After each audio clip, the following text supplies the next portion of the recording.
The midnight fog hung thick over the banks of the Hudson River.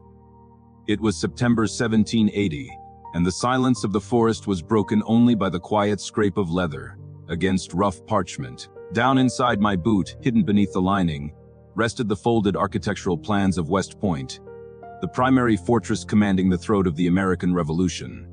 If those papers reached the British High Command, the Continental War would likely end at a swift, devastating victory for the Crown. I was the commanding general of that fortress, appointed by George Washington himself. But as I stood in the damp shadows waiting for a British contact, I felt no hesitation. The young republic I had repeatedly bled for had already crushed my spirit, and I was prepared to burn it to the ground. Posterity remembers me simply as a monster, a name turned into a permanent synonym for treason. But few ever ask what transforms a celebrated hero into a traitor. Before I signed my name to treason, I gave this cause my youth, my fortune, and my flesh. In 1775, when the rebellion was still a fragile dream, I was among the first to grab a musket. I raised my own regiment, marched into the northern wilderness, and helped capture Fort Ticonderoga, seizing the heavy cannons that ultimately liberated Boston. I believed in a republic built on merit, where courage and sacrifice defined a man's worth, not ancient family names or political connections in provincial assemblies. The snows of Quebec nearly ended my life long before the world knew my name. During the brutal winter march of late 1775, I led starving soldiers through hundreds of miles of untamed wilderness, where men were reduced to boiling leather belts and cartridge boxes just to survive. When a British musket ball shattered my left leg during the assault on the city walls, I refused to yield. Dragging my bleeding limb through the snow, I held the rear guard to protect my retreating men. I gave my blood to that Canadian ice, believing every drop was an investment in the grand experiment of human liberty. Yet while my men froze in the field, politicians in Philadelphia sat in warm rooms, weaving webs of factional intrigue. The Continental Congress was not an assembly of selfless patriots. It was driven by provincial rivalries and petty envy. Men who had never heard the crack of incoming artillery were promoted over me. In early 1777, Congress elevated 5 junior officers to Major General, passing me over entirely despite my battlefield record. I wrote furious letters to Washington, asking why real sacrifice meant so little. He urged me to be patient, promising that recognition would follow, but patience is a cold comfort for a soldier whose body is already permanently damaged. My response to their political slights was delivered on the battlefield of Saratoga in October 1777. It was the turning point of the War of Independence. When the British lines pressed forward and our flank began to crumble, I defied orders from General Horatio Gates, a cautious commander who preferred to direct the battle from his encampment.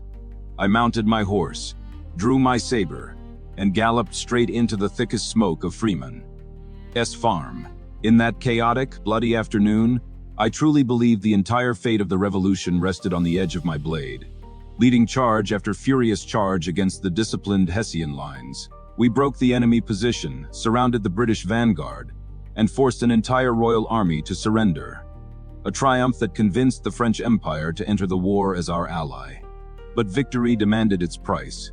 In the final minutes of the assault, a wounded enemy soldier fired at point-blank range. The ball smashed into the exact same left leg that had been shot at Quebec, fracturing the bone into pieces and killing my horse beneath me. As the animal collapsed, it crushed my shattered leg into the mud. I lay there bleeding among the dying, watching the smoke drift across the field. They carried me off on a litter, my uniform soaked in blood, but my spirit triumphant.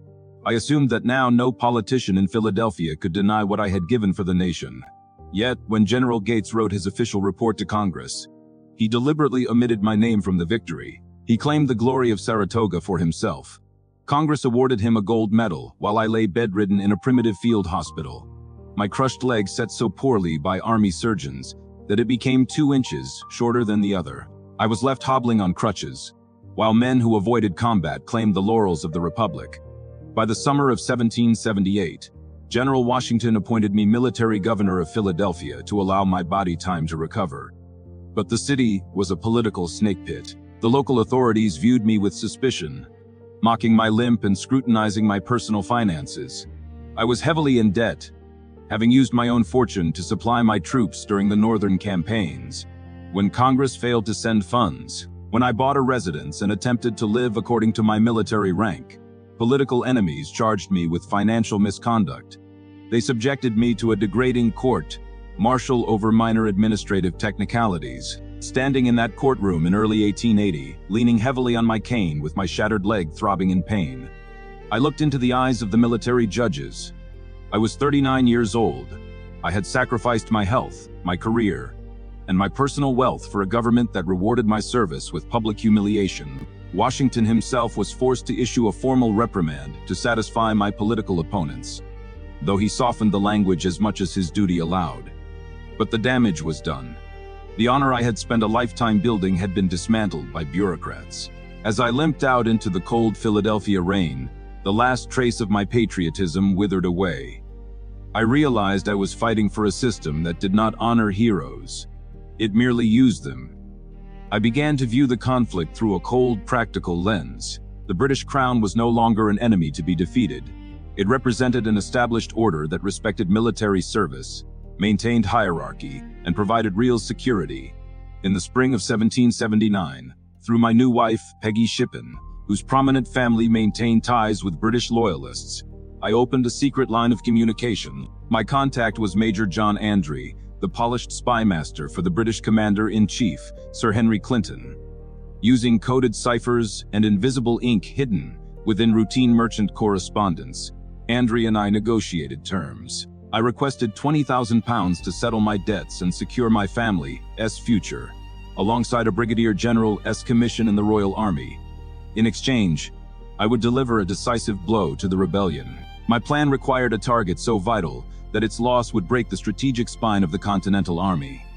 I used my remaining standing with Washington to request command of West Point, the massive stone fortification overlooking a vital bend in the Hudson River. Washington, still respecting my past combat leadership, granted the assignment without hesitation.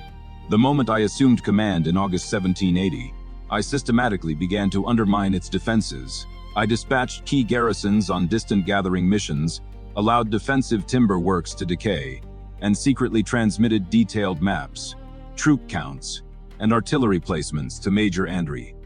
I was preparing to hand the keys to the continent to the enemy without a siege. On the night of the 21st of September, 1780, the conspiracy reached its critical moment.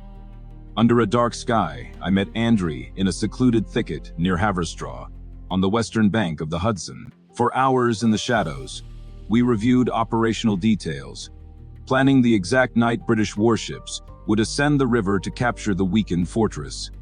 I handed him the complete intelligence portfolio for West Point, which he folded tightly and concealed inside his stockings, beneath his boots. Before dawn broke, we parted ways, and I returned to my headquarters at the Robinson House, waiting for the final blow to fall. The plot was undone, not by military strategy, but by chance. 2 days later, while traveling back toward British lines in civilian clothing, Andrew was intercepted by 3 local American militiamen. They searched his garments and found nothing, but when they forced him to remove his boots, the hidden papers detailing West Point's vulnerabilities dropped to the ground. The militiamen refused his offers of a bribe and delivered the documents to a nearby outpost. The local commander, unaware of my involvement, forwarded an urgent report to my headquarters, while sending a duplicate to General Washington, who was already en route to inspect the garrison. On the morning of the 25th of September, I was sitting at the breakfast table with my wife and staff when an express rider delivered the sealed dispatch. I opened it with a steady hand, but as I read the words, my reality collapsed. Andrew had been captured. The plans were in enemy hands. Washington would arrive within the hour. Maintaining my composure, I rose from the table and excused myself to my bedchamber. I broke the news to Peggy, who collapsed into state of distress. Leaving her behind, I ran to the stables, mounted my horse, and rode hard down the rocky trail toward the river. I boarded my river barge and ordered the crew to row downriver toward the British warship, HMS Vulture. I raised a white handkerchief as we approached the hull. The moment I stepped onto the deck of the Vulture, my transformation was absolute. I was no longer a Major General of the United States. I was an officer of the British Empire and an exiled traitor to my birthland. Hours later, Washington arrived at my former headquarters, uncovered the treason, and reportedly sat in silence before asking his officers, "Arnold has betrayed us. Whom can we trust now?" The British awarded me a General's commission and roughly £6,000, a fraction of the original sum, as West Point remained under American control. Major Andre was executed as a spy, while I was placed in command of Royal troops, leading raids into Virginia and my native Connecticut. I commanded with cold, aggressive efficiency, burning supply depots, and fighting against men who had once been my comrades. Yet everywhere I served, I was met with silent contempt. My new British colleagues distrusted a man who had turned against his own flag, while my former countrymen hunted me with bitter hatred. I belonged to neither world. Following the British defeat, I moved my family to London, expecting to be received as a loyalist who had sacrificed everything for the crown. Instead, I found a cold, indifferent exile. High society remained closed to me. British gentlemen treated me with polite distance in public and criticized my actions in private. My subsequent merchant ventures in Canada and England failed.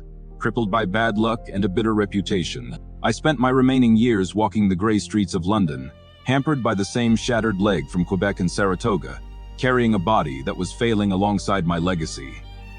In June 1801, as I lay dying in a modest London townhouse, fever took hold of my mind. Later accounts claimed that in my final hours, I requested my old Continental Army uniform, the blue coat with gold epaulets I had worn at Saratoga, whispering a wish to die in the clothes of a hero.